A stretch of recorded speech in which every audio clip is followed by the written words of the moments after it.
হাই friends, আজি মই আপোনালোকক দেখুৱাবলৈ লৈছোঁ এখন মাংসৰ দোকান। নামটো হৈছে ফ্ৰেছ কাটছ। এইখন আপোনাৰ লখিমপুৰৰ CD ৰোডত আছে।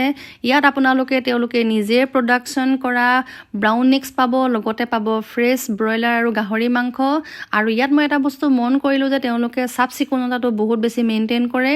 আৰু ইয়াৰ উপৰিও তেওঁলোকে ডিব্ৰুগড় আৰু আপোনাৰ প্ৰায় তেজপুৰৰ ফালৰ পৰা অহা ফ্ৰ'জেন শুকান ব্ৰইলাৰ আৰু গাহৰি মাংস ৰাখে। আৰু আমাৰ বহুতে কি হয়, আমি খাবলৈ ইচ্ছা কৰোঁ, খাবলৈ বিচাৰোঁ, কিন্তু ঘপককৈ পোৱা নাযায় আৰু প্লাছ ঘৰত প্ৰিপেয়াৰ কৰিবলৈ অলপ কষ্ট হয়। গতিকে আপোনালোকে ইয়ালৈ আহি এই শুকান গাহৰি আৰু ব্ৰইলাৰ মাংস টেষ্ট ল'ব পাৰে। প্ৰাইচবোৰ প্ৰায় ৰিজনেবলে হয়। আৰু এইখিনি এটা কথা কৈ থৈ দিওঁ যে এইটো কোনো স্পনচৰ্ড ভিডিঅ' নহয়। তেওঁলোকে মোক একো দিয়া নাই, ময়ো একো লোৱা নাই।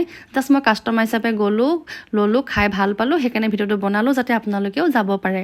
আৰু প্লাছ মই জনালৈকে দোকানীজন এজন অসমীয়া মানুহ হয়, গতিকে আমি তেওঁক ছাপোৰ্ট কৰা উচিত। সেইকাৰণে মই ভিডিঅ'টো বনালোঁ। আজিৰ ভিডিঅ'টো ইমানেই। আজিলৈ বাই, চি ইউ এগেইন।